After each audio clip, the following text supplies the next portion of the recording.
And we're live. Well, welcome everyone to another Aviation Pro live stream here on the Aviation Pro channel. If you're watching this on YouTube, make sure you join the chat over at aviationpro.nl/live. There's a link in the description, of course. Joining me today is Alex from Alex is Flying Club. Maybe you know him. He produces a lot of good videos. Maybe you can introduce yourself, Alex, to the fans over here. Yeah, so my name is Alex, and I have a couple channels, one on Twitch, one on YouTube, called Alex's Flying Club. And I'm a flight sim fan. I've been simming since about 2012. I started simming in combat flight simulators like Aces High, and I've been slowly moving toward FSX, XPlane, civilian flight sims, and it's my primary hobby. I really enjoy it. I really love aviation, and glad to join AviationPro here on this live stream. Yeah, sure. Well, that's good to hear. I like the combat airplanes too. It was one of my first sims as well, I think, that I flew. Well, actually, for me, it started with RC sims very long time ago. Like, I got it from one of my brothers, and I was just making flight with RC airplanes, and then I got FS 2004 for my birthday, and then I flew FS 2004 and some combat flight simulator as well. But that's cool. What's your favorite old airplane? My favorite old airplane, it really changes, I think, on a monthly basis based on what I fly. I think somebody in chat is saying they can only see my face, which would be tragic. So I saw it. I'm here, guys. Is there any way you guys can switch? I think I've changed it now. Yeah. Okay, good. I think it should be automatic. That it automatically switches. You might. I mean, if you talk now, what happens? Hello. No. Does it switch automatically? No. If anyone knows maybe I can do it manually. I mean, but if anybody knows how this works, I'm not sure. This is the first time we try, so it's not that. But at least people could hear me. But yeah, back to your question. My favorite old plane right now is the Grumman Goose. I've kind of really upgraded the default one in FSX, and I've been flying a lot with that, with like updated flight dynamics and some modifications and stuff. So that's got to be my favorite. But the RC sims, I've tried those a couple of times, and it's a totally different type of flying. I can't even land a single time in those sims. That's true. It's very, very different.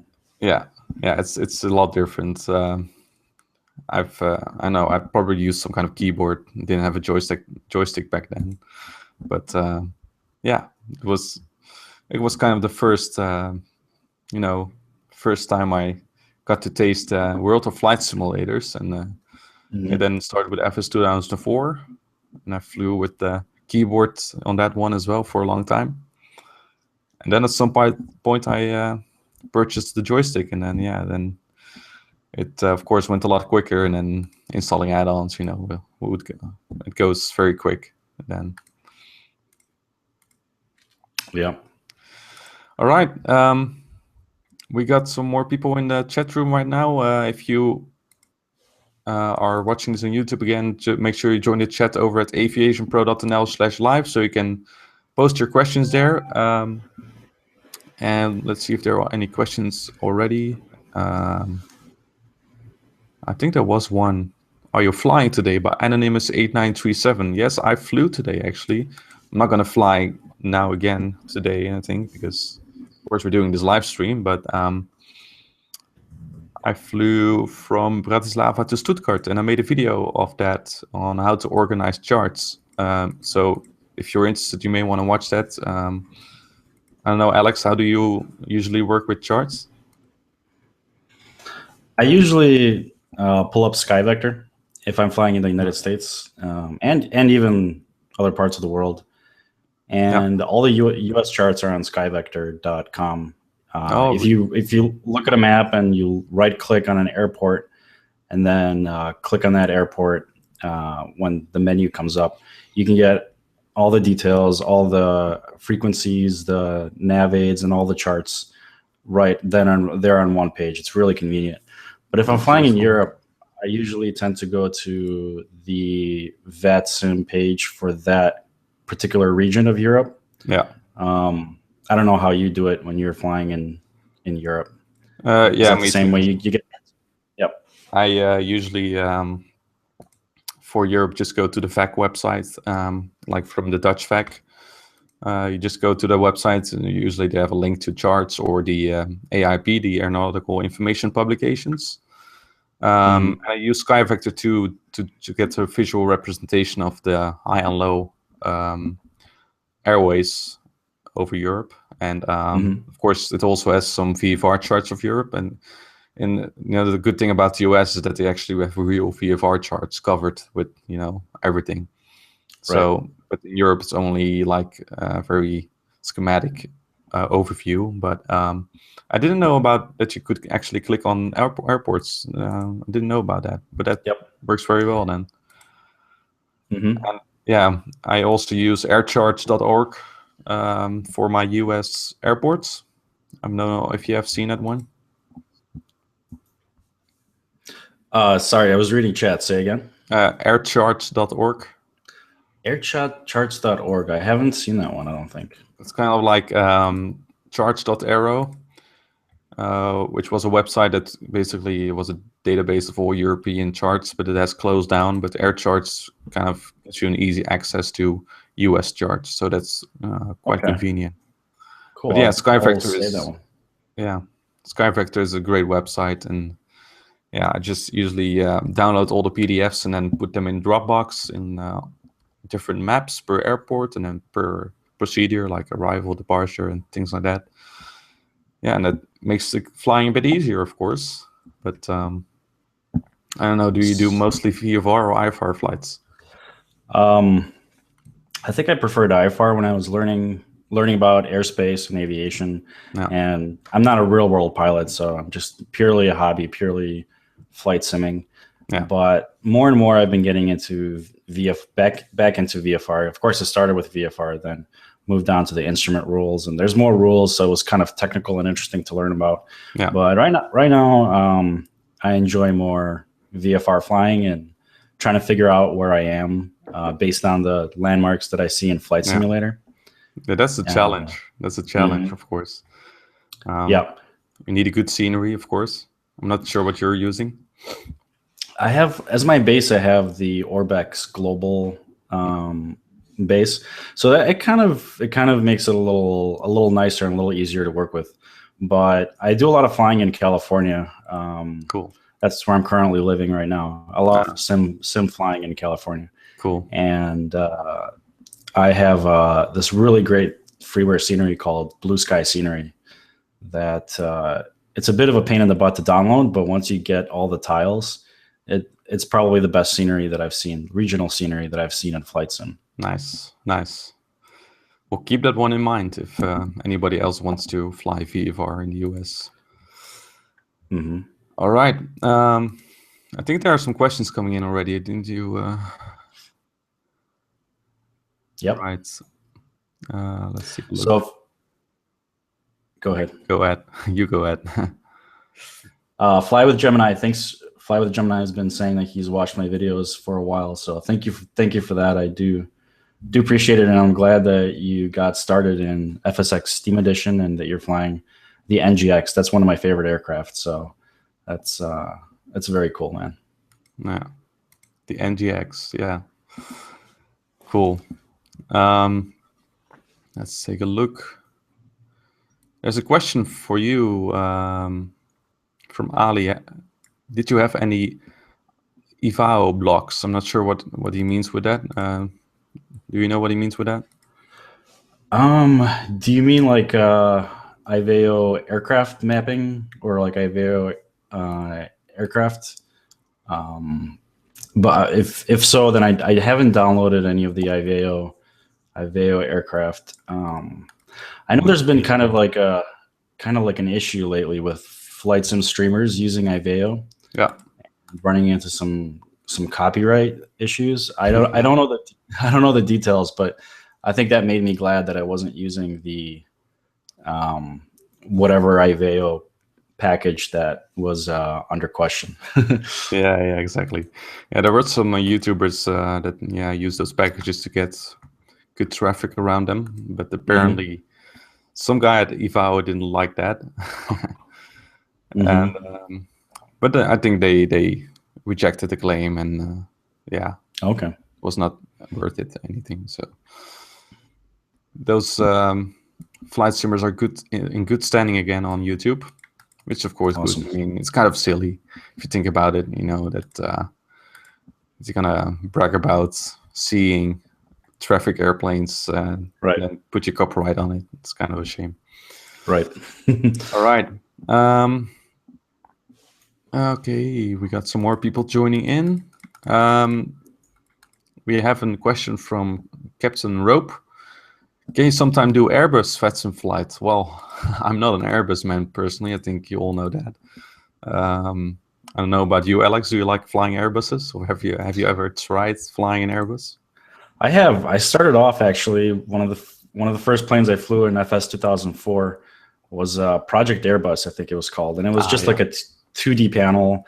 But what I liked about it was you get the freeware FMC, and I had never used the flight sim computer, flight management computer before, and I wanted to check it out. So I enjoyed flying that aircraft, and recently I've gotten the Just Flight Airbus, not the Aerosoft one, but the Just Flight one, because I don't want to spend a lot of time figuring out the Airbus systems. I'm more of a Boeing fan myself, but I wanted to have like a quick aircraft that I can quickly get into if I'm in the mood for an Airbus flight.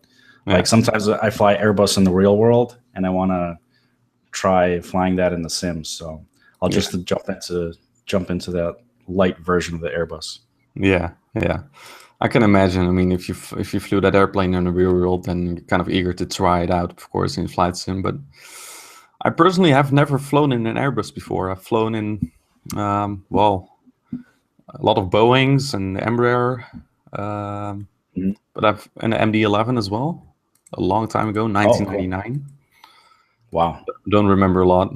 The only thing I remember that I made a drawing in that airplane as a kid. But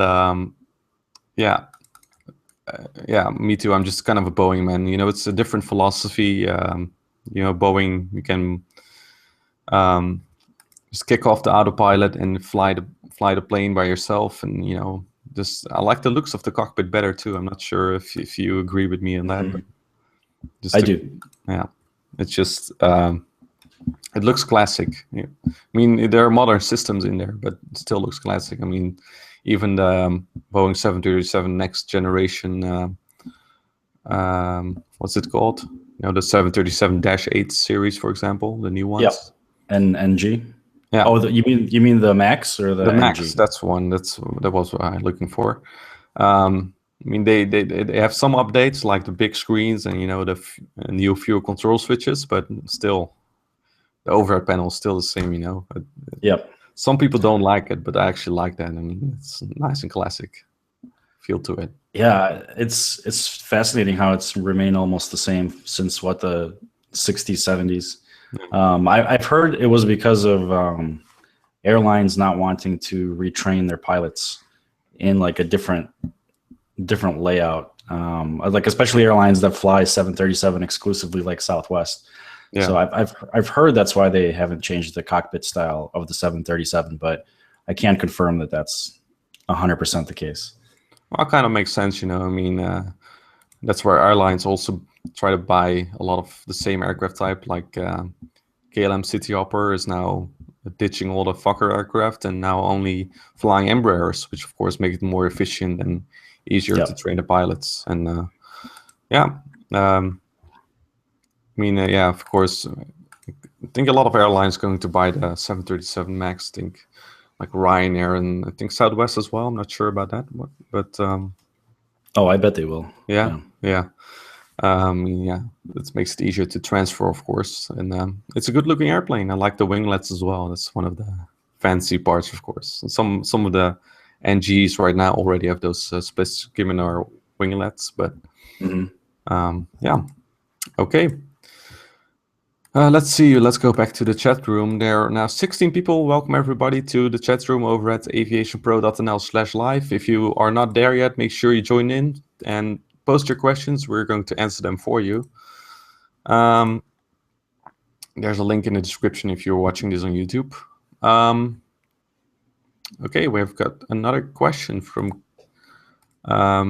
Reykjavik Planes. I never know how to pronounce that. And Captain Rope, what's your favorite airliner? Well, for me, it's the 737. I don't know, for you? The airliner? I'd say the 737, but I have a soft spot for the 747 as well. Oh, yeah. That's true. Yeah, it's hard, you know. They're all quite nice. And yeah, the 747 classic, of course. 737. Oh, that's your favorite? What is it? The 300? 737. Yeah. Oh, okay. Because there's there's a 737 classic, which they call like what is it? The 300s. Oh yeah, there's the 300 to 400s and the 500s. Yeah. Those are the classic ones. So I like them too. You know, well, I just like the 737 as a general airplane, but right. Yeah. But I think Reykjavik Airplanes also asks, "What's your favorite airline?" Airline. Oh, that's true. Well, for me, it's obvious. It's KLM because I'm Dutch. Not for you. Does KLM have Airbus or is it all Boeing? Yeah, they do. They actually have the Airbus A380. I'm not sure why they have that airplane. Okay. But they kind of have a mix. I mean, at some point they had the Fokkers, the Embraers, the Airbus A330s, and then a couple of Boeings, of course, the MD-11.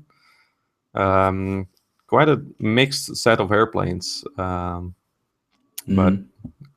I think they're kind of standardizing it now, you know, with the new 787 coming in and with the Fokkers going out. So it probably makes it a bit more efficient. But yeah, they're still using Airbuses.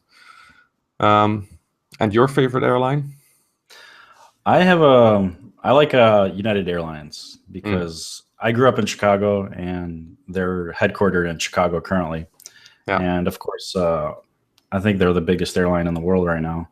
And I've always had a good experience with them when I fly with them in the States. So that's got to be my favorite. Yeah. Yeah. I like that too. I like the livery. Yeah. I flew with Continental Airlines back then. A couple of years ago. I like the looks of the airplanes. Yeah, they kind of combine some of the Continental and old United Airlines features. Yeah, they did. Their logos and liveries. Yeah, that's good. Yeah. All right. Let's see. What else do we have? There's another question from Chi Dragon. How long have the both of you been interested in aviation? Well, for me, you know, I went to Amsterdam a couple of times as a kid, you know, with my parents, or to wave goodbye to someone, or just to go airplane spotting a couple of times. And it's not really that I knew that I wanted to be a pilot back then or anything, but I just, loved watching airplanes. And of course, I talked with Alex about it before we were going live. You know, it started with an RC simulator, like radio controlled and model airplane simulator that I got from one of my brothers as a download. So to try out flying airplanes on the computer. And then at some point I got FS 2004 for my birthday, which I'm still using today. And you know, that's when it really kicked off, because I got a friend from whom I got some training. It was in flight training as well at the time, to learn how to fly the Level D 767. It was one of the first add-on airplanes that I used. And then the next day I started installing Squawk Box and, you know, going on VATSIM. So yeah, it's you know, throughout my childhood, actually, it's been starting already. Not sure when it exactly started, but yeah, it's been running for a long time. I'm sure it's the same for you, Alex. Yeah, it started really early on. My grandfather actually was I was born in the former Soviet Union in Belarus, and my family, you know, is from there. So my grandfather was actually a navigator during World War II. He was training to be a navigator before the war ended, and so he was, an aviator, and he'd tell me a lot of stories, and that got me interested in aviation. And I remember playing it. This is probably like way before your time, Avert, but when I was a kid, I remember playing Aces of the Pacific and Aces over Europe or something like that. These old games for Windows or maybe even DOS, and they were like combat flight simulators. Oh, really? Yeah. And yeah, one of my friends in elementary school actually introduced me to some of the combat flights and stuff. So then I took a long break. I was kind of into it when I was a kid. Then I took a long break in high school and college, and then I've come back to my aviation hobby. Yeah. Like I mentioned in 2012. Cool. Yeah. Yeah. It's it's in your blood. That's, especially if it's in your family. For me, it's not really in the family or anything, but it just at some point you catch the virus. I think that's how it works, and then yeah, and you can get rid of that. It's very hard to do. I'm not sure how you would do that. All right, let's take a look. There are probably more questions on the chat room over at aviationpro.nl/live. There are now 16 people. Welcome everyone. Yeah, Ali says you could do a shared cockpit flight together. I think we did a flight together sometime in a Spitfires, right? Yep. That was cool. That was fun. Yeah, I think that was the real air Spitfire for the real air 2000. Spitfire. Yeah. I remember you made a video for D-Day with the MAMSIM DC-3. Yeah, I did. Yeah. And I was actually at that time I was thinking of because it was like what would it be, the 70th anniversary of? Yeah, I think it was the 70th anniversary of D-Day. And I was thinking of making a video with the MAMSIM DC-3 as well. But I was kind of too lazy to make it, and then all of a sudden you come out with one, and I was like, oh, that's nice. Yeah. Somebody took the initiative. But shared cockpit flight would be fun. We should try that sometime. Yeah, I've never tried it before. I'm not sure how it would work, if it can work with every add-on. I'm not sure about that. Have you ever done that? Well, there's like a built-in functionality in FSX, I believe, where you just connect directly to do shared cockpit. But I think it depends on each airplane. I'm pretty sure you can't do it with a PMDG. But with something simpler, I think it's like a case-by-case basis. Yeah, whether it'll work or not. Yeah. Okay. I think like something like the Coronado aircraft, since they're fairly simple. Oh, that would be cool. They may work well, but I'm not sure if FS 2004 has a similar function. Yeah. So I'll have to switch then. All right. What else do we have? Flying with Gemini AviationPro. I have the Wilco E-jets. Could we see that in the next VATSIM flight? Well, I had them too. I don't have them installed right now. I'm more like flying the regional jets right now. I think they're much better than the E-jet series by Wilco. So I doubt if I will do that. Then we got another question from Dom McCormack. AviationPro, have you ever thought of flying the Boeing 777-757? Not sure how compatible the quality of wings 757 or PMDG 777 is with FS 2004. Well, the PMDG 777 is obviously not compatible with FS 2004. It's just too advanced for that. And but the quality of wing 757 is, and I've thought about it. I read some reviews about that airplane, but when I buy an airplane, I prefer to have a fully functional flight management system, and I kind of had my doubts about the quality of the wing 757 if it really had those capabilities. So I did not purchase it yet, although I love the 757. I don't know, Alex, did you ever try that one out? No, I haven't tried the quality wings. Oh. I know there's a freeware 757. It's pretty detailed too. I forget what it's called. I can look it up. But that one I think is for FSX. Let me look that one up. Yeah. Yeah. It's called Just Flight 757 Freemium. Freemium. A freemium aircraft. I've never heard about it. Yeah. Yeah. Okay. Well, I've never tried that. I have FSX installed. No, I don't have FSX installed right now. I have FSX, but yeah, could try it though. Could try it sometime. Let's take a look. Anonymous 3697. When will you make a video more about your age and real name, etc.? I wonder why people want to know that. But I'll maybe I'd have to think about it. I don't know. Maybe people want to look me up on VATSIM. VATSIM, by the way, released a new website. Well, it's not officially released yet, which of course is very handy for VATSIM pilots. If you go to beta.vataware.com, there's an overview of the functions of the new website, and I think it looks pretty cool. Of course, VATSIM was shut down it's more than a year ago, I think. And then a few people will start to start up this project again to track your VATSIM flights, and all the old data is going to be restored again. So all the flights from 2009 to 2014 that were initially lost are now going to be featured again. So if you're a VATSIM pilot, you definitely have to check out the website because it's really beautiful, I think, and I think it's very useful because I mean, nowadays I kind of store all my old flight plans, so I have an idea where I've flown, but I like to see, where I flew like 5 years ago, just random. I don't know about you. I agree. Yeah, it's nice to have a log that you can access online, and then you just showed me that new beta site. It looks really nice. Yeah. With the big digital map of everyone that's flying, and I think I'm pretty sure if you go to your pilot page, you can actually see on the map everywhere you've flown too.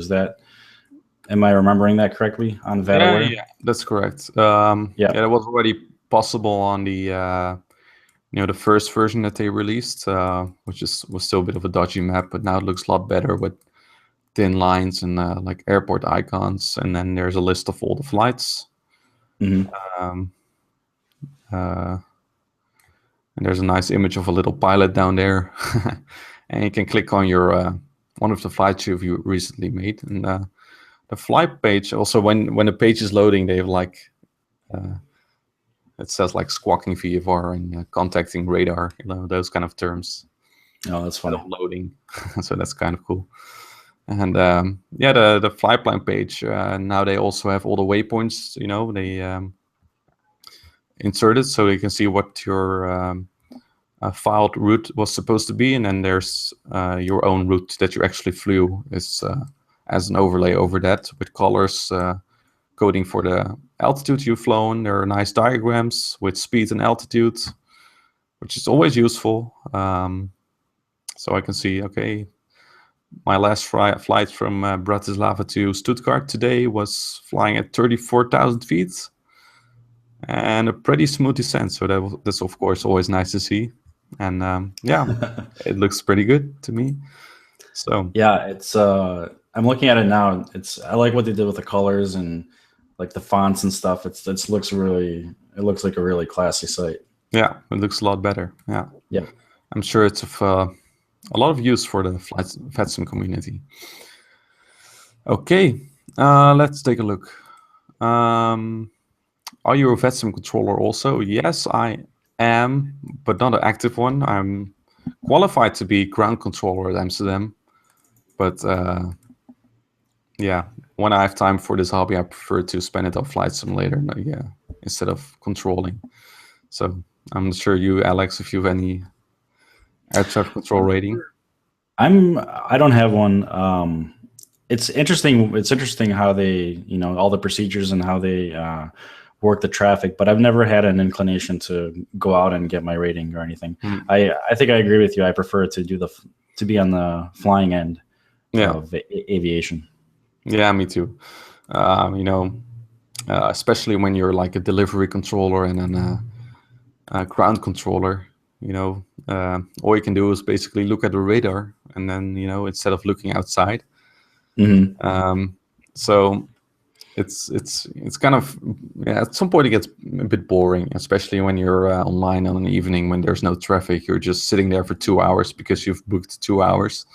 Of course, it's always preferred to book so that pilots know when you're online so they can fly to your airport. But when you are just sitting there watching at a radar screen for hours and hours, at some point I kind of got tired with that, so I decided to stop. I might continue sometime when I have more time, but it's indeed the time constraint. I want to spend all the time that I have on flying, and I think it's more fun. Right. But, certainly everybody on VATSIM that flies really respects the controllers, and, it's just a different facet of the hobby people are interested in. Yeah. In that. And, sorry, I'm just typing in chat as I talk. Probably not the best idea, but the controllers, I have a great respect for them, and I always thank them and stuff when I'm flying, because it's awesome when you're on VATSIM and you log in and you see, oh, there's a controller on, or there's multiple controllers on. It makes the experience so much better. Yeah, absolutely. And I think they could do a good job, because they get all trained, of course, so that's really a benefit for us as the pilots. And I can understand their frustration when the pilots are not good. I mean, there are events when there are a lot of good pilots, but there are also events when there are a lot of bad pilots. So that's why I'm also making all those videos, to try to get people better at flying. I mean, it's not that hard, so you just have to put a little bit of effort in there, and then start slowly. I think that's very important. I'm not sure how you started with flying and educating yourself. Just YouTube videos. I think the ones you're coming out with are a great resource. Before the VATSIM videos, I went on the Pilot Resource Center that they have on VATSIM. Yeah, it's a bit hard to find on the website, but if you just search VATSIM Pilot Resource Center, they have just very short articles talking about the basics of flight simulation, how to connect to the network, and things like that. And little by little, you just start off first with the Cessna, doing very short flights from smaller airports, and then you work your way up, and you can do flights in airliners from major airports during a VATSIM event where there's like dozens of other aircraft around you. So you just take it step by step. That's how I did it. Yeah, exactly. And I think that's the best way to do, take it slowly. I mean, you don't want to jump into events immediately and assume that you can do it, because you probably can't. That's just, when you're talking to another person on the frequency for the first time, you have to get used to that. And especially, the quality is not always that good, so you have to get used to that as well. So, yeah. And remember, you can always, if you're in a situation where you think you're messing up a lot, you can always just log off. Yeah, continue your flight offline.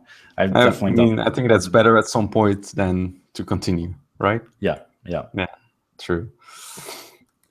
All right, let's take a look. Let's see what we got. We got a question from Qantas Pilot. Let's take a look. Yeah. How long did it take for you guys to study and learn all the procedures? Well, a lot of time. As Alex already said, like reading the stuff in the Pilot Resource Center of VATSIM, and then, of course, reading tutorials. And the way I learn aircraft, basically, do not necessarily just read all the tutorial. Just try to sit in the airplane and take a look around me and see what does this knob do? What does this button do? That's kind of the way I learn it, like really active. I mean, you can read a tutorial of 1,000 pages, but I think those tutorials are more there for you to really look up things if you can't figure out how it works. I'm sure for the combat airplanes, the old combat airplanes, it's always nice to know more about them, because they're more mechanical than like the airliners. Right. And that's actually one of the things that drew me to FSX and XPlane from simulators like Aces High was that the combat aircraft were modeled in a lot more detail, and the more civilian-oriented flight sims, like a lot of the combat flight simulators, dumb down the aircraft so that you focus on combat, so you focus on fighting your opponent. The one exception to that is DCS, Digital Combat Simulator, where they do the opposite. They're trying to get those combat aircraft as realistic as possible. Yeah. But I didn't use that simulator at the time. But in FSX, you get a lot of add-ons that are very detailed. And I'm pretty much I approach it similarly. I approach learning an aircraft procedurally. So I'll find a tutorial on how to start the engine, and then how to do a pattern in the aircraft, and then I'll just practice that. And then once I feel like I've got the basics down, then I'm like, oh, what does this switch do? This is new. I'll try that. Yeah. So a similar approach, but that's pretty much it for me. Yeah, like active learning style, I would call it. Yeah, that's true. I think that's most efficient. And it took me about a year to get comfortable with the procedures and from start to finish, I'd say. Yeah, of course, yeah. It takes a long time, and but learning is fun. I think learning how all those airplanes work is a lot of fun. So it's worth investing your time, especially if we want to go fly on the VATSIM network. It's very much worth it to get to know the airplane first before you actually go online, because you will see that you have a lot of benefit from it. Like, you don't have to hassle with the default GPS. Instead, you can just enter the airway in your FMC. That's a lot easier if you think about it. So, all right, let's take a look. Captain Rope, why are you staying in FS2 down to 4? Well, I've answered that question many times. Previous live streams, I think I'll make a new video about that, why I still use FS2 down to 4. So stay tuned for that. We got some more coming in. It's quite busy, isn't it? Mina Lover, is the default ATC found in FS2 down to 4 and FSX a good place to learn basic air traffic control procedures, or should I just go to VATSIM? Thanks for the chat. You're welcome, Mina Lover. Default ATC. I don't really like it personally, but I think as a beginner pilot, when you just purchase Flight Simulator, it's a good idea to get a basic understanding of how air traffic control works. But of course, it's very, very limited because they really have fixed procedures. I don't know, default ATC in FS2 down to 4, you get some kind of takeoff instruction, but you do not really get airway or waypoint instructions or anything like that. They basically factor you throughout the flight. Yes. I think it's a better idea to listen to LiveATC from the real world and use those procedures and get to know more about the ATC that way, and then join VATSIM and then start slow, I think. Yeah, I started off using the default ATC. It's not bad, but like AviationPro was saying, it can cause some confusion with IFR, especially because it's not, IFR is done differently on VATSIM. You don't usually get vectored around. And by vectored, we mean, now fly heading 150, descend to altitude 5,000. So usually, you'll get commands like that, but you'll have to file a flight plan.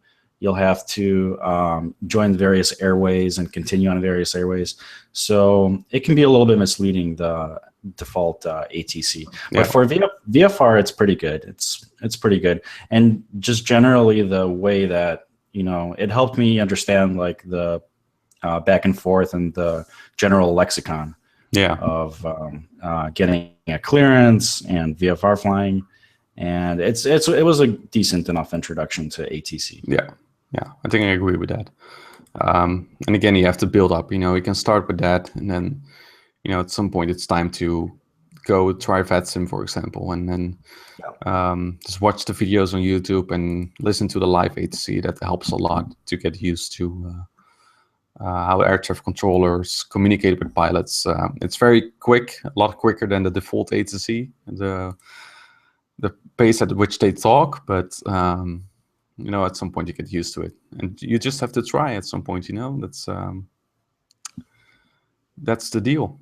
All right, let's take a look. All right, a question from Cody Sill. May I ask you what's your favorite aircraft? Well, I think we answered that already. For me, it's for us both, it's the 737. Let's take a look. And name is 470. Do you plan on doing more group flights on VATSIM? Yeah, well, I've been thinking about that. We tried the Spitfire flights a couple of months ago. I was thinking about, getting a group of people just to fly together, maybe. The only problem we had then was like the refresh rate, and it was hard to fly next to each other, wasn't it? Yeah, it was. I think I don't know how we do it next time. Maybe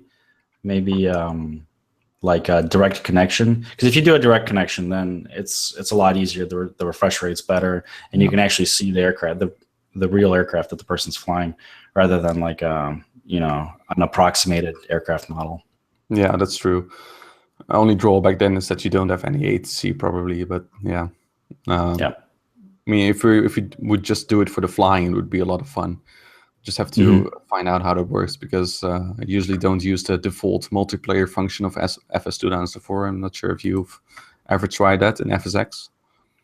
I know how it works, but I've seen other people use it, and it seems to work really well.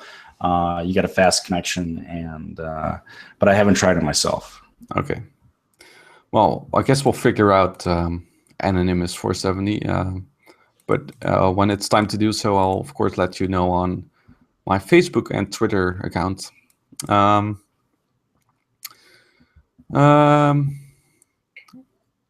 Ali asks a personal question: more information about your life outside YouTube. Well, I'm not sure how much you want to share, but I'm just a student living in Rotterdam in the Netherlands, and yeah, I think we talked about our aviation passion, how that started.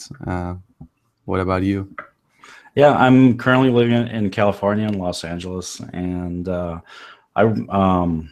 my profession is marketing, I guess, and my hobbies are history and flight simulation and aviation. So I have a history blog, if you guys are interested in that, at historyjournal.org, and then my aviation stuff with links to my Twitch and my YouTube is at abovegroundlevel.org. So I have a girlfriend, so that's about it. I've got a pretty standard life. We got girlfriends. Boring life, yeah, you can say. Yeah, true. Yeah, and I'm 20 years old, by the way. I'm just 4 more days, and then I'll become 21. I'm not sure. And I'm 30. 30. Yep. Just turned 30 in November. Oh, cool. Yeah. Yeah. So that's some personal details for you. Let's take a look. Do you have Instagram? I don't. I do. My Instagram is AviationAlex. That's my Instagram. Okay. And do you share anything on that? Aviation. I do. Yeah. Like I've got a buddy here that he may be in chat. I'm not sure if he is. He stopped by on Twitch when I went live there, but he's a pilot in Los Angeles, and we actually go flying in the real world. And sometimes I post pictures from that, but then there's a lot of pictures of my guinea pigs too. So be careful when you subscribe. So you may get guinea pigs in your feed. Exactly. Cool. All right. Let's see. So Dan says the quality wings is much better than the Jetline Freemium. Oh, it's the Jetline. It's called, not just planes. I It's by Just Flight, and it's Oh, the 757 jetliner. jetliner premium. Okay. Yeah, free. Apparently, the quality of wings is much better. Well, it's of course a payware. The quality is payware, so I think Yep. you can expect that to be better. So, and I know Level D was at some point working at the 757, but not any news on that, I'm afraid. I'm a big fan of their 767, but I saw some pictures of them developing the 757, but I'm not sure if that will ever come off the ground. But we'll see. It at least won't be for FS2004, just for FSX. I think iFly is the only developing team that only produces aircraft for FS2004, and Coronado maybe. Not sure Coronado has it released any aircraft recently for FS2004. I don't think so. I think they may have stopped development on that front. They still release for FSX, and I think their FSX aircraft compatible with Prepared as well.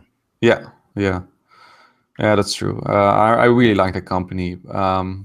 Me too. Let's see what their latest aircraft for. Yeah, the C-90B King Air is the last aircraft that they produced. Yep. For 2004. But I mean, I can understand. I mean, it's a dying out market, so it's a shame. But I'm happy with the airplanes that I fly now, so I don't really have a need to switch at any point, just for the aircraft or anything. No, maybe for the 787 of quality wings. That one looks pretty promising as well. There's also a 757 for XPlane, and I forget who it's by, but it's a really nice one. Flight Factor or something. What was it? Yeah, that's right, Flight Factor. And I think they or maybe a different company came out with a 767 recently. That's really well reviewed so far. VMAX 767 Pro for XPlane. Yeah. Okay. I'll post a link to that for those interested. Yeah, sure. All right. There's still 13 people in the chat room. If you don't know how to enter the chat room, go over to aviationpro.nl/live, so you can still post your questions for us. Then Ali asks, give some more details about the next VATSIM video. That's another question that I receive a lot. But I don't know. I have really no idea. It's probably going to be in Europe. That's all I know. Of course, the last flight was in the US with a flight from Memphis to Atlanta with full ATC. Make sure you check that one out. But it's kind of hard for me to, fly in the US and wait for ATC. I mean, that flight, I ended it at, I think, 3 o'clock at night. Oh, wow. And the latest flight I did in the US was flying back to Europe from Chicago to Amsterdam. Oh, wow. So that was like an all-night flight. But did you do, one of the things I wanted to ask you was, can you do time compression when you're over the ocean in VATSIM? I don't think so. And then I don't think you can. Okay. I'm sure a lot of people do it. Maybe sneaky, Yeah. But you can't like ask ATC to permission to speed up your aircraft. I don't think so. I mean, yeah, I don't think so. What you could do is like log off and log on, when you're there. Oh, okay. I see. I think that's what some people do to, kind of pass the time. I mean, it's like 8 hours, of course. And I got the question, what do you do when you're doing such a long haul flight? And that's why I don't do long haul flights, because it simply takes a lot of time and you have to kind of fill it up. But, I did like cleaning my room, those kind of silly things. And at some point, cooking some breakfast to stay alive. But, have the flight attendant bring that in? Yeah, I wish he was here, but no. Yeah, but I sometimes do a long haul just for the sake of the procedures. I mean, it's quite nice to plan the flight and search out which kind of North Atlantic track you're going to use. And of course, if there's ATC, then it's even more interesting. But there wasn't, only during departure. But yeah, I might do the cross the pond event sometime for a VATSIM video. So it's quite useful to at least do some Atlantic crossings before you go into that event, because it's also a very busy event. I think one of the busiest of VATSIM. All right. Well, Captain Rope asks, what airline in the next VATSIM video? I don't know. I don't know. We'll see.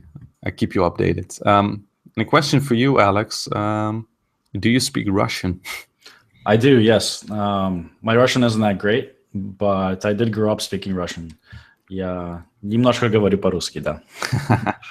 Nice. I couldn't do that. It's you mean is it different from normal languages, Russian, like Belarusian? No, I don't speak Belarusian. I grew up speaking Russian, even though I was technically from Belarus. But at that time, at least, most people there spoke, in Minsk, the capital, they spoke Russian rather than Belarusian. Okay. But what type of what languages do you speak, Aviation Pro? Well, Dutch, English. I know some French and German, because that's kind of compulsory at high school to do those languages. So some of the basic. I can read German pretty easily because it's very similar to Dutch. Speaking and hearing it is a bit more difficult, though. Yeah, and just a few words of Czech and Slovak, but that's about it. So cool. That's a lot. Oh, and Latin. I did Latin as well, but it's only like reading texts. That's nice. But yeah, I like learning languages, but I just didn't like learning it at school. I'm not sure how that is for you, but I was never good at languages. I'm sure I would have liked them a lot better if I had an aptitude. But yeah, that was always my weak spot in school. Yeah, exactly. So yeah, English is my best, and that's my primary or my secondary language next to Dutch. So let's take a look. We got a few more questions. Well, got quite a bit. Dom asks, have you either of you guys spent time in a training simulator or a home-built cockpit? Well, I've been to a shop in Amsterdam. It's called the Aviation Megastore. There's a website, aviationmegastore.com, and they have a full flight simulator there. I saw it, but I didn't fly in it. So, but I would definitely love to try it out sometime to fly. Just to rent such a thing for 2 hours and just make some circuits.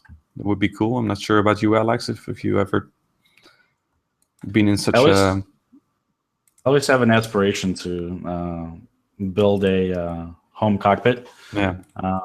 And I have I always come up with plans in my mind, like, oh, if I settle down and get the space and get the money, then I'll build this and that. I've actually recently created a 3D model in SketchUp. It's like this Google modeling software of Grumman Goose home cockpit. I think that'll be really cool to build. That's cool. But I haven't tried a already built simulator.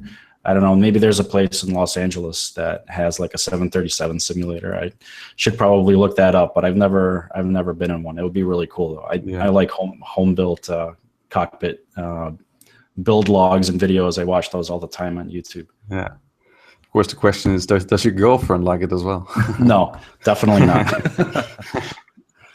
Yeah, but yeah, it's cool. She tolerates it. She tolerates it. That's good. Yeah. No, but it's cool to see all those people building home cockpits, and it must be pretty cool to build a warbird as well. Yeah, you see most people build like a 737, I think, the vast majority, but I always like finding the ones that are building aircraft that are out of the ordinary, because then you have to, Wouldn't it be hard to find the hardware for that? You just, like, for the gauges, I would just use like sim plugins. It's like a monitor, and then you'll just create a panel over it, and then cut out the shapes of the gauges. So that's what I kind of had in mind if I were to ever build a home cockpit. Yeah. But in a way, it's easier because like a 737, you have to make a lot of switches. You have to make a lot of different panels that are situated everywhere. Yeah. If you choose a Warbird, there's a smaller amount of panel space, and in some ways it's easier. In some ways, I think it would be harder to build. Yeah, exactly. I mean, you can also buy basically like the website I just mentioned. You can buy a complete 737 if you want to. I mean, it's Wow. saves you a lot of work. I mean, but you just get the overhead panel and the front panel all in one go. But there are also people who like to, build it all by themselves from scratch. I mean, it's a big project then, of course, but I'm sure it's a good way of spending time on your hobby. Okay, we got some more questions coming in. There are now 18 people in the chat room. Captain Rope thanks me for the VATSIM tutorials. You're welcome. I hope it will help a lot of people. Any tips for doing long-haul flights on the VATSIM network? Well, I just told another person a few minutes ago that I have to keep yourself busy. And regarding planning, I might make some videos on that pretty soon on how to plan for an Atlantic flight, because it's procedures are a bit different when you're just flying over land, and of course you have to deal a lot with weather and fuel calculations and step climbs, things like that. But there are some good tools out there like simbrief.com to make calculations for long-haul flights. So that's maybe a good tip for you. Best advice for VATSIM is to log on as an observer and listen to the flows used from ATC pilots. Yeah, that's another way of doing it, of course. If you need to get used to listening to ATC, you could do the LiveATC thingy, or just log on as an observer via an ATC client and watch the traffic on VATSIM. It's a bit slower, and maybe it's a bit easier to get used to. But I'm not sure. I would just listen to LiveATC personally, because it's they don't make, well, they make some mistakes, but probably Yeah. not. So something that I do on VATSIM, if I want to do a flight but there's no ATC in that particular area, I'll just still stay logged into VATSIM, but I'll turn on LiveATC.net in the background, and in that website you can get the real world ATC that AviationPro is talking about. I don't know, you may use a different website, but that's the one. Yeah, it's the same one. Yeah. Same one? Okay. Yeah, that's the one that I use, and it kind of creates the feeling that even though there may not be a controller logged in on VATSIM, that at least you're hearing some virtual ATC going on, especially if you choose the real world ATC from that part of the country that you're flying in. Yeah, exactly. And for the Netherlands, we also have a different website with a lot more streams than LiveATC offers.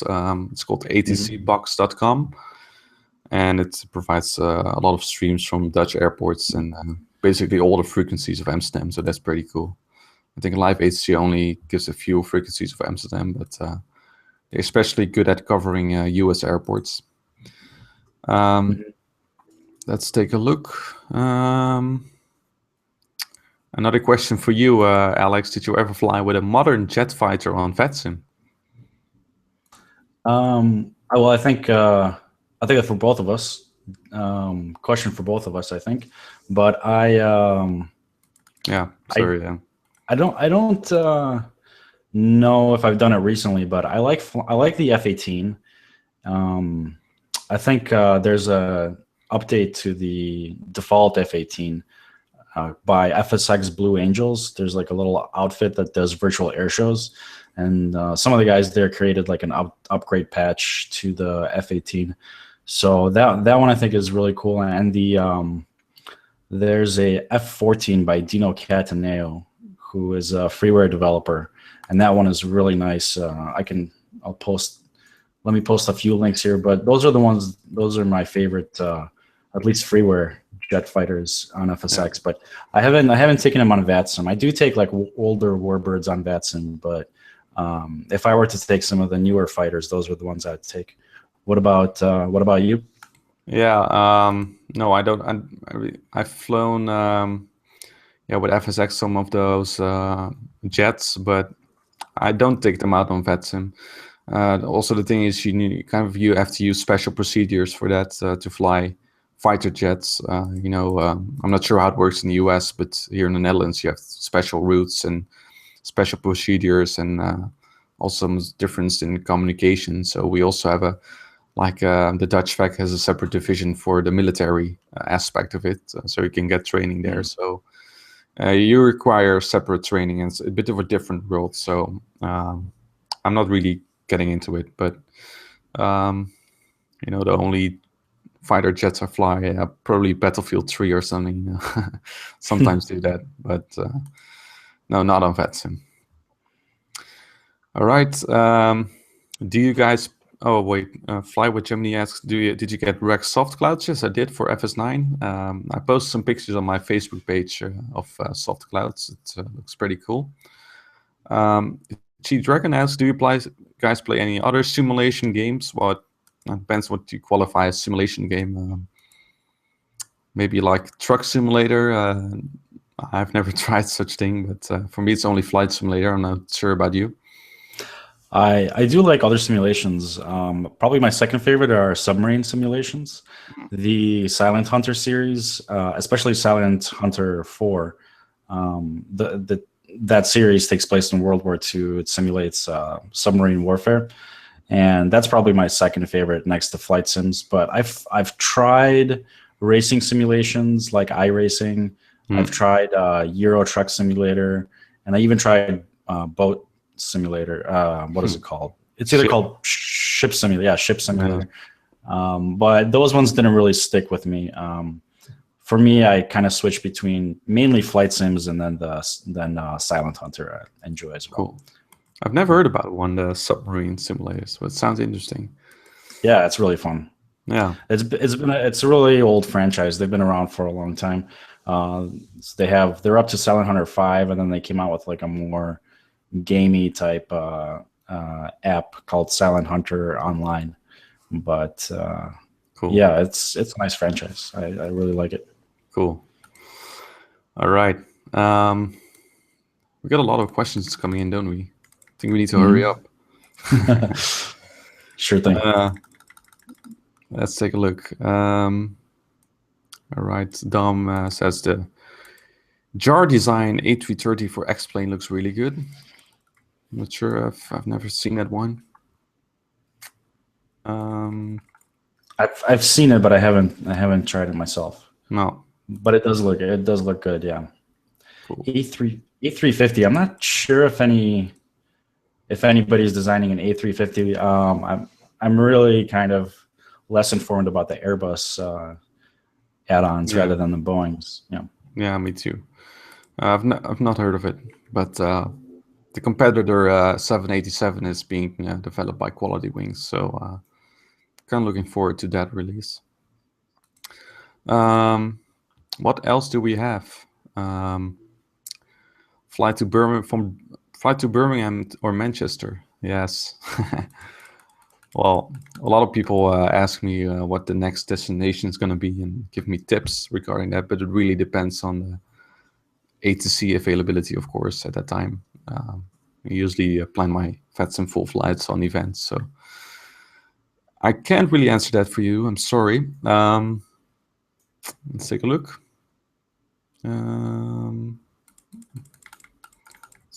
Just pick out a good question. Are you going to fly in the Rotterdam Worldport event from the Dutch VAC? I've just seen it. It's an event. I'm not sure. Do you know Rotterdam? I haven't flown that event. I don't think I've flown to that airport in the simulator either. Yeah. Yeah, it's basically like the second city of the Netherlands, and no airport with one runway, and there's like a lot of connection with the harbor, which is one of the biggest ones in the world. And it's basically the same principle as like the Friday night fly-in. They just list all the flights that are being done that day, and then you can book that flight and simulate it. The only difference with the Friday night fly-in is that you don't really have a fixed time at which you should depart or arrive. So, okay. But I think it's a cool event to fly to such small airport. But it's in 23rd of April, I thought. 25th of April. So that's still a very long time away from us. But we'll see. Yeah. Rob Smith asked, where do you get the scenery from FF or for FS 2004? I got most of my scenery via simmarket.com. Not sure what you use, Alex, for buying your sceneries or downloading the freeware. I use that one. For freeware, I typically go to like AvSim or FlightSim.com. Yeah. But a lot of developers these days are kind of like Orbex. You can only get their stuff, like their entire catalog, I think, from 1 or 2 stores. It's not very prevalent, but I think FS Pilot Shop is my that's the first one I go to because I already have an account there and I'm familiar with that interface. But there's a lot of good flight sim stores out there. So yeah, enough options for you, Rob, to buy your scenery. Then Dan says, did you ever fly at the Friday night flying event? Yes, I did. Actually, it was my first VATSIM video that I participated in the Friday night fly-in. Flight from Amsterdam to Vienna. So you can check that out if you want to. And I flew with a Friday night fly-in a couple of times before. I remember what that was. A young pilot on the VATSIM network joining the Friday night fly-in while I was not advanced enough yet to do so, and then I logged off at some point. I had to because I just messed up. So we said it before. If you're messing up, and maybe it's better to log off than to continue, and just reflect on what you did. Right? Yeah. All right. Ali says, keep showing your face, so I kind of have to switch it back and forth. Well, I have to figure out how to do it automatically, but I wrote that you should show my face less. Yeah. Oh, yeah. That should work. Maybe if you talk now, what happens? Hello. Does it work? I think it works now. Oh, okay. Cool. Yeah. I just figured it out because apparently I can click on our faces at the bottom, but if I keep it clicked on, then it doesn't switch. But now I've deselected everything, and now it should work properly. So that's figured out. Perfect. Yeah. So don't have to look at that anymore. Let's take a look. All right. What computers do you guys have, and do you use tweaks? Well, my computer, if you go to my website and to the menu to the top, there are flight simulation, and then to tips and tricks, there's some information about my system.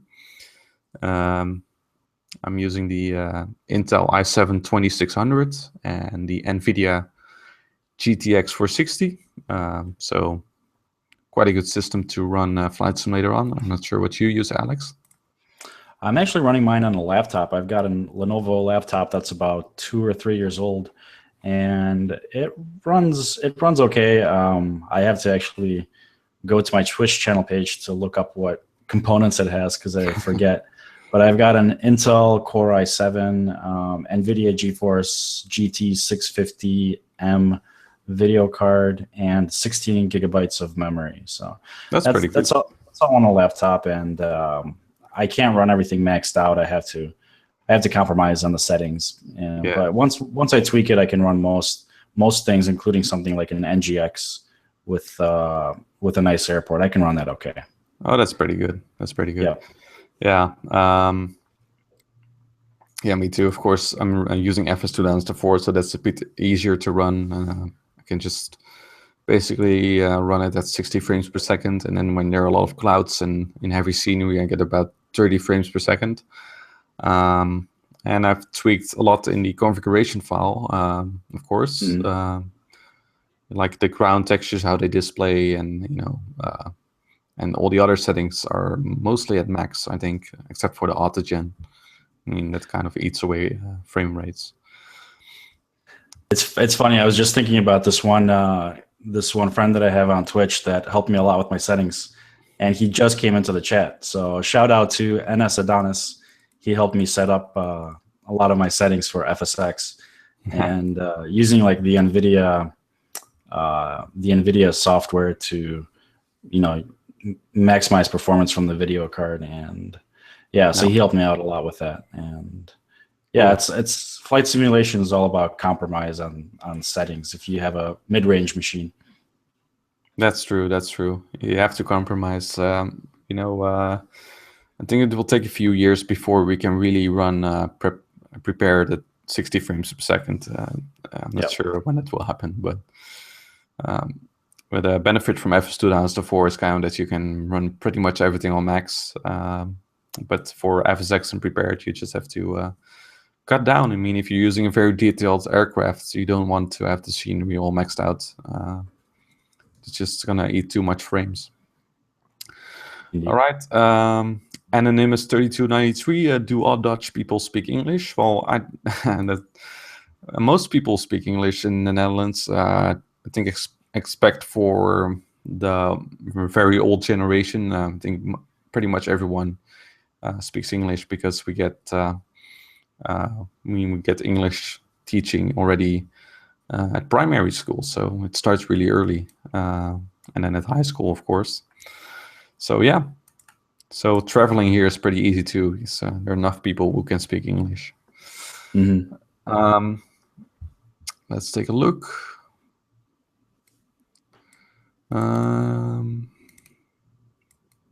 So more people coming in, I can see. Welcome everybody. Can you fly with Transavia? Maybe. I have no idea. We'll see what happens. You said about NVIDIA Inspector. Yes. I've used that one too. Just used some settings that I found on the internet, actually. Not sure what you use or what tips he gave. It was just a bunch of settings to do in NVIDIA Inspector. I've forgotten them all, but they're working to their effect right now in the program. Exactly.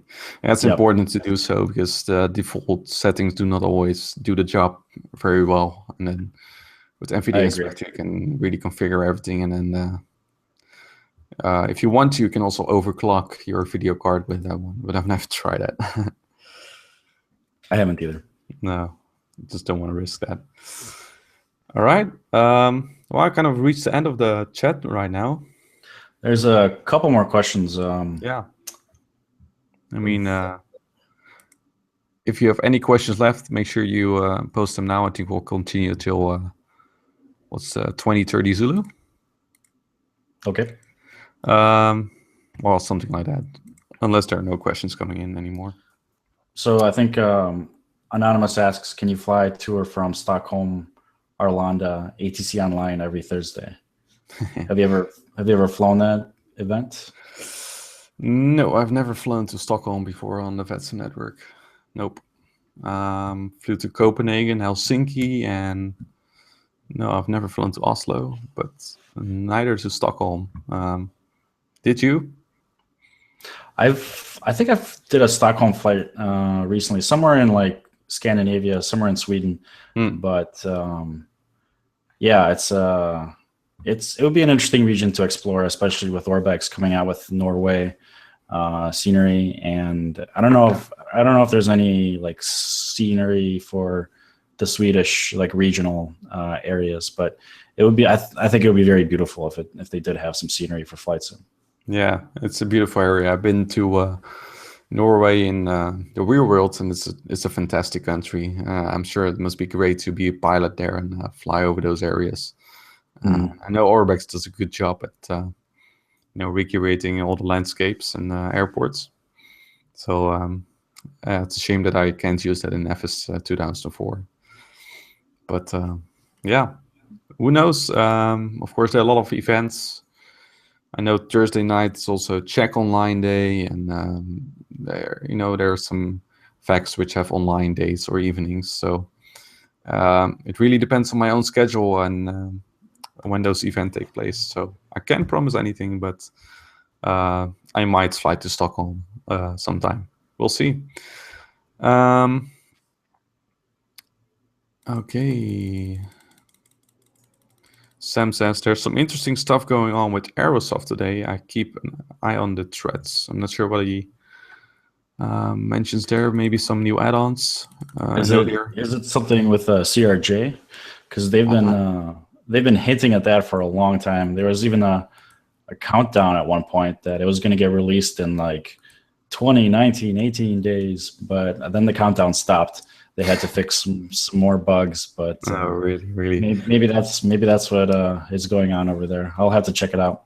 But I think Don McCormick above asks if we play any sports. Do we play any sports?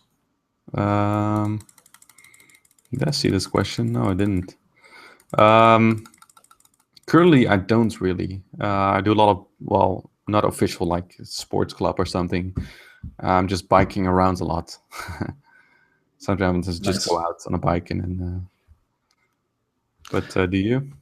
I like to play softball, like in a league in my free time, and I've been wanting to get into like a hockey league, just like roller hockey. But that's about it. Those are my two favorite sports, I'd say, baseball and hockey. Cool. Yeah. Oh yeah. Hockey is very popular here as well. Like the just on the grass and the shoes hockey, not the. Oh, okay. Cool. Field hockey. Field hockey. That's it. Yeah. So it's also pretty popular sport among students. Okay. Are you in college? Yes, I'm in college. I'm doing a life sciences major. Sam asks, are you a real pilot? No, I'm not. Of course, I have the uniform, but I just bought it on the internet for fun. And I mean, you showed your pilot hat just before you started, like the classic. Maybe you can show it. It's nice. Yeah. Here it is. I'm not gonna put it on because I have because I've got headphones on, but. And I'd look like a dork, even bigger dork than I already do. But that's all right. That's a nice pilot hat. Yeah, it is. But no, I'm not. I've not done any flight training. I've only had one flying lesson for my birthday. It was more than 5 years ago. But oh, you should go flying again. It's really fun. Like yeah, I should. Real world, yeah. Well, it's my birthday in 4 days, so who knows? Ask for it. Yeah. All right. Okay, we got some final questions. Mina Lover says, upon landing, do you use your elevators to control rate of descent, or do you use the throttles? Well, I think what they always say. You have to kind of use the throttles to descend and climb, basically. But I kind of use a mix of both of them. To do a manual landing, I've kind of developed my own technique. It's probably way different in the real world. I mean, Alex, you've flown XPlane. You probably know a bit more about that. Actually, I try to use the throttle to control rate of descent on landings, but then I went on a website about the 737. I was trying to find it actually as you were talking, but I'll try to find it. But this website has flying tips for real world pilots, and on the 737, and again, I'm not a real world pilot, so don't quote me 100% on this, but I think you're supposed to actually, on final approach, control the rate of descent with the yoke. It works better for the 737, and that was something that was surprising because you always hear, control speed with the yoke and control rate of descent with the throttle. But with some aircraft, like you were saying, it's got to be a mix of both, or it works better one way or another. That's true.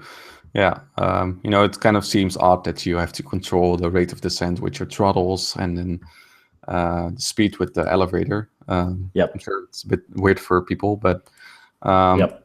it works kind of in the small airplanes because you can have kind of more direct effects and they're smaller. So but the big airplanes are a bit sluggish, and you have a lot of effects from the wind and turbulence.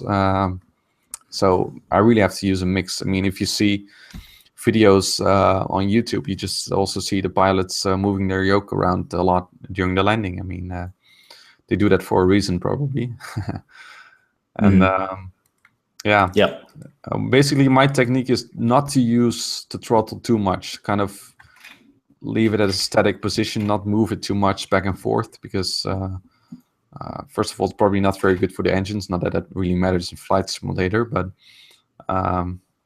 it makes it a bit more smooth. And then I try to smooth it out with the elevator and trim. And then I don't use the trim on final approach at all. But yeah, I'm not moving back and forth too much. I'm trying to leave it at the best setting that I can. But of course, when there's a lot of wind, you kind of have to adjust. But I guess it's the best idea not to move the throttles too much if you don't have to. Yep. And I'll post the link to that article I was talking about. So it says during the intermediate approach, before glide slope capture, speed is controlled by pitch. And then during final approach, after glide slope capture, speed is controlled by thrust. Yeah. Yeah. So yeah, it's kind of an interesting technique. Yeah.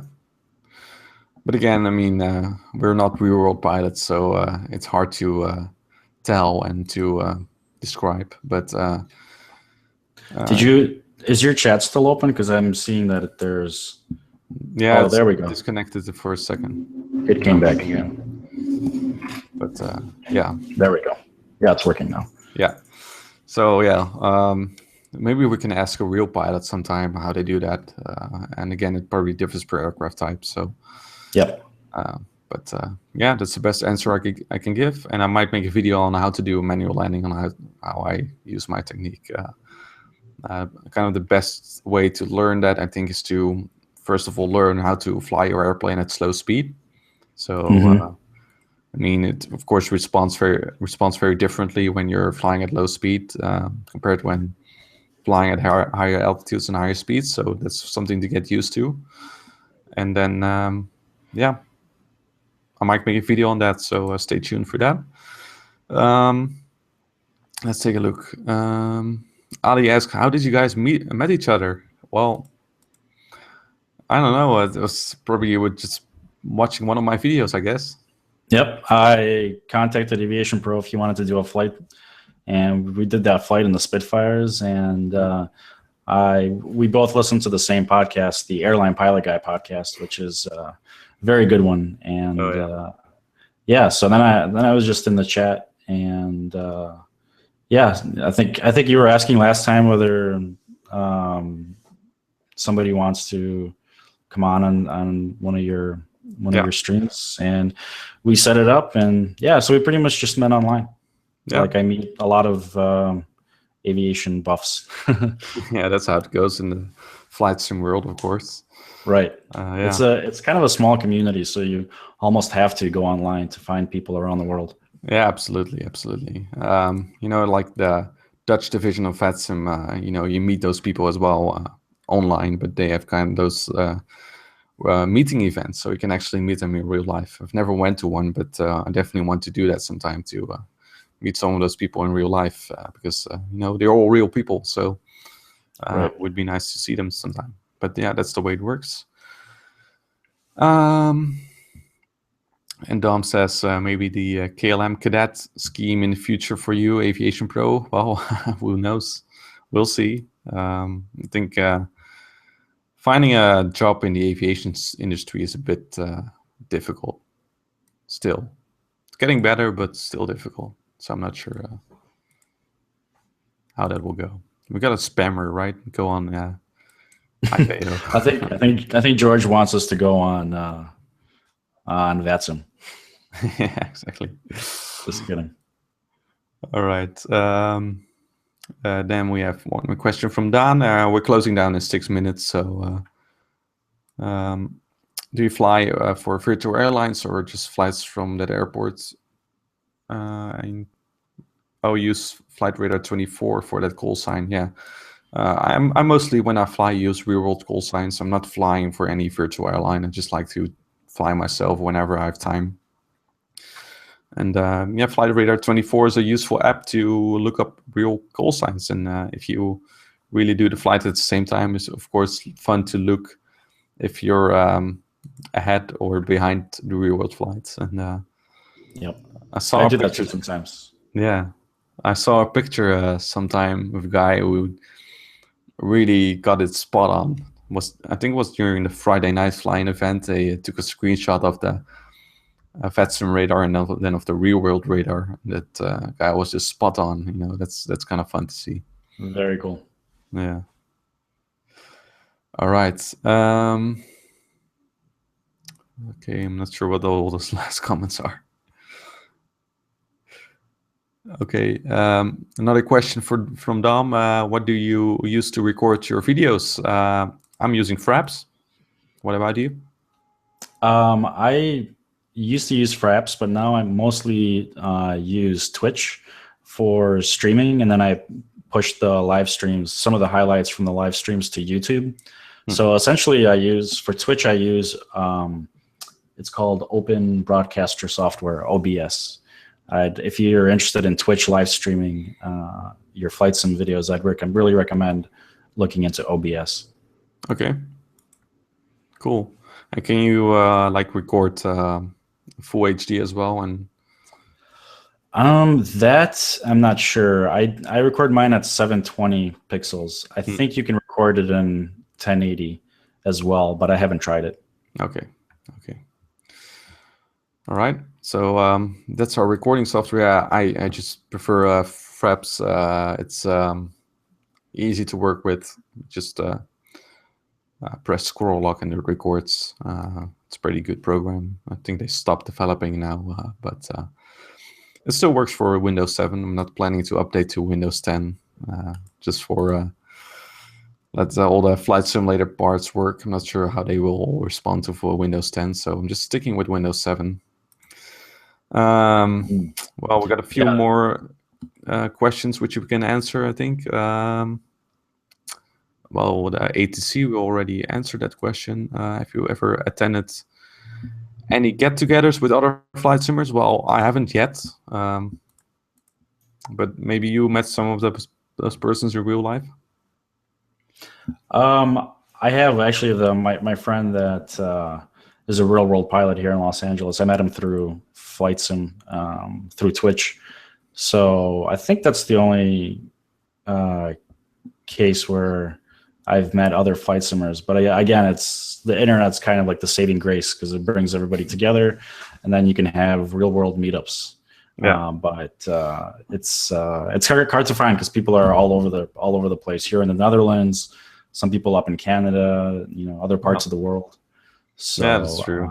Not too many get-togethers yet, but a few. Yeah. And are you planning ever to go to a Captain Jeff meetup? Maybe if he comes to these parts, that'll be fun. That'll be a lot of fun. Cool. All right. Well, we got 3 more minutes to go. That's all right. Spamming. Yeah, it looks like we need some moderation. Moderation. I don't know how that works here. Oh, I can click them away. Oh, okay. Oh, there's some forbidden words as well that I can set. I think I just didn't do that yet. So I think does FS 2004 work in Steam?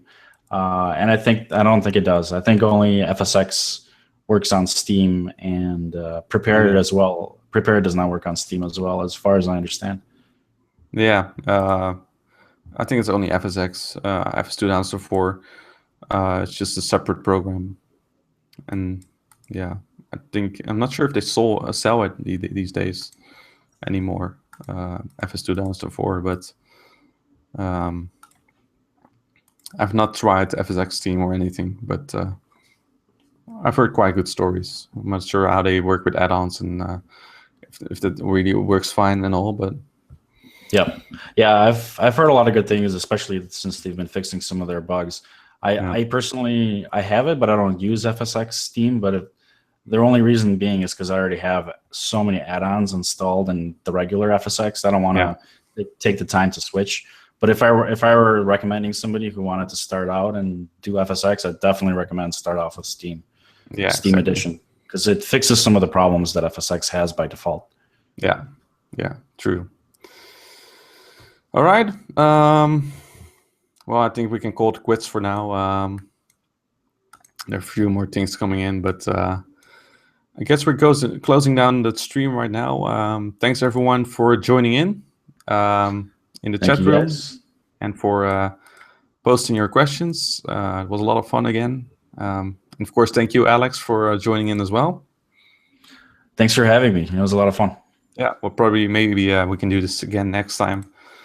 I have no idea when that will be yet. I mean, there was now 1 month in between, so we'll take a look. But yeah. Okay, so thanks guys for watching. Make sure you check out all the other videos that have just been released, like the VATSIM flight from Memphis to Atlanta. Also a flight from Chicago to Amsterdam, which I have a few shots of. Make sure you also go to Alex's channel. There's a link in the description. A lot of good videos, especially regarding warbirds. I really like them. Thank you. And yeah. Let's take a look. Okay. So thanks for watching, everyone. And we'll see you next time. See you guys. Bye-bye.